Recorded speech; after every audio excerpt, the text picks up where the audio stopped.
elle rit, puis elle pleure, puis elle hurle, puis elle vous dit que vous ne comprenez rien. Et tout ça en moins de 10 minutes.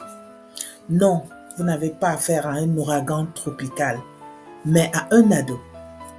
Et cette montagne russe émotionnelle, elle a ses raisons. Aujourd'hui, on explore ensemble ce monde intérieur intense, souvent invisible, mais toujours présent, les émotions à l'adolescence. Bienvenue dans ce 3e épisode de Parents d'ado mode d'emploi. L'objectif de cet épisode, c'est de comprendre pourquoi les ados vivent leurs émotions si intensément, comment ça se manifeste et surtout, comment les aider à réguler sans nier ce qu'ils ressentent. Une tempête intérieure. À l'adolescence, les émotions sont plus fortes, moins stables, moins bien régulées. Pourquoi? Parce que leur cerveau émotionnel, qui a un système limbique, est en pleine activité, tandis que les freins rationnels sont encore en chantier. Résultat, l'émotion prend toute la place et la logique arrive plus tard. Scène vécue. Parents. Tu pourrais me dire bonjour moi? Ado agacé. Je ne suis pas d'humeur, ok? Laisse-moi, lâche-moi. Parents. Mais je n'ai rien fait. Ado. Justement, tu ne comprends jamais rien. À ce moment-là, l'ado ne sait pas vraiment pourquoi il se sent mal. Il réagit sans pouvoir mettre les mots. Les émotions, une langue à apprendre. Les émotions ne sont pas négatives, elles sont des messages. Mais les ados, souvent, ne savent pas encore les identifier, les nommer, les exprimer sans exploser. C'est un apprentissage, comme une langue étrangère qu'ils découvrent. Et dans cette langue, ils ont besoin de traduction, pas de censure. Un exemple. Si ton ado dit « J'en ai marre de tout, je veux disparaître », ne réagis pas tout de suite par « T'exagères, tu dis n'importe quoi ». Dis plutôt ceci. Ok, là tu ressens quelque chose de fort. Tu peux m'en parler? Ou tu préfères que je reste juste là? Tu nommes son émotion. Tu lui laisses le choix et tu évites l'escalade. Pourquoi il s'enflamme? Les déclencheurs émotionnels sont souvent insignifiants pour nous, mais immenses pour les adolescents. Pourquoi? Ils vivent tout pour la première fois. Rejet, injustice, trahison amicale, amour, voire honte. Leur cerveau est hypersensible au regard des autres.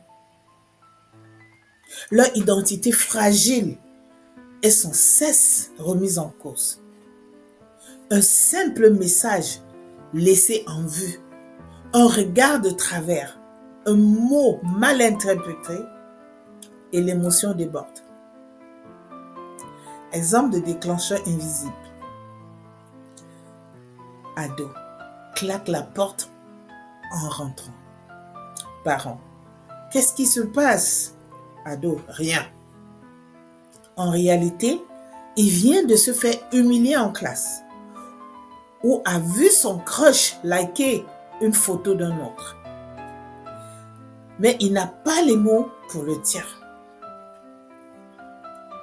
Voici quelques outils pour les aider. 1. Ne réagis pas à l'émotion brute. Reste calme face à leur tempête. S'ils crient, parle doucement. Respire Laisse passer l'orage. Le cortex préfrontal a besoin de temps pour reprendre le dessus. 2. Mets des mots sur ce qu'il ressent. Tu sembles vraiment en colère? Tu veux en parler? J'ai l'impression que tu es triste. Tu veux que je reste avec toi? Tu valides son émotion sans juger ni dramatiser. 3. Apprends-lui à reconnaître son émotion. Propose des outils simples. La roue des émotions. Un carnet de bord émotionnel. Des moments de retour au calme. Musique, sport, balade. 4. Instaure un SAS émotionnel à la maison. Un endroit calme pour se poser quand ça déborde. Une règle. On peut se fâcher, mais pas se blesser. Des moments réguliers pour revenir au dialogue une fois l'orage passé. 5. Donner l'exemple. Tu es son modèle. Montre comment toi tu gères une colère, une déception, une frustration. Dire « Je suis énervé, je vais prendre 5 minutes pour me calmer avant d'en parler » est 1000 fois plus puissant qu'un sermon. L'ado, c'est un être sensible. Les adolescents sont hypersensibles. Mais ceux qui jouent les durs, ils le sont. Ce ne sont pas des mini-adultes, ce sont des êtres en construction. Et leurs émotions sont leur matière première. En les aidant à comprendre, on ne les protège pas du monde. On leur donne des outils pour y faire face. En conclusion, oui, nos ados sont à fleur de peau. Et parfois, ça pique. Mais derrière chaque débordement, il y a un message, un besoin, une émotion qu'ils ne savent pas encore nommer. Notre rôle en tant que parents, ce n'est pas de faire taire l'émotion, c'est de l'accueillir, la contenir et les aider à les traverser. À retenir, leur cerveau émotionnel est en suractivité, c'est normal. L'émotion doit s'exprimer, sinon elle explose. Aider, ce n'est pas calmer à tout prix, c'est accompagner à comprendre. Plus ils se sentent entendus, moins ils auront besoin de hurler pour exister. Merci d'avoir écouté ce nouvel épisode Parents d'ado, mot d'emploi.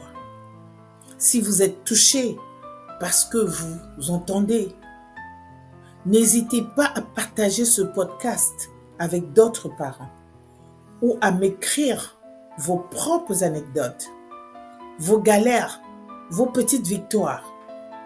Dans l'épisode suivant, on parlera d'un sujet qui gêne autant qu'il intrigue, le corps qui change. Comment parler puberté, sexualité, hygiène, sans se perdre, sans se prendre les pieds dans le tapis. À très vite.